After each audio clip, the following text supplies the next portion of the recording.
Welcome to this guide. Today you will learn how to manage call vibration settings in WhatsApp.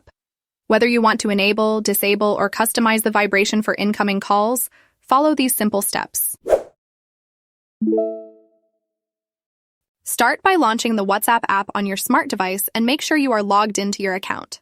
When the WhatsApp app opens on the home page in the upper right corner of the screen, look for the three dots and then click on them. Then a small window will open where you will scroll down to the settings option and click on it. By clicking on the settings option, a new page will open where you will scroll down to the notifications option and then click on it. After opening the next page, scroll down to the call section and then click on vibration. This is where the interesting part starts. The application will open a small window where it will present you with a few options such as Off disables vibration for incoming calls. Default uses your phone's system settings. Short uses a short vibration pattern. Long uses an extended vibration pattern. It's up to you which option you want to choose, but all you have to do is click on it, and that's it. Your changes will be applied automatically. You have successfully managed the vibration settings for WhatsApp calls.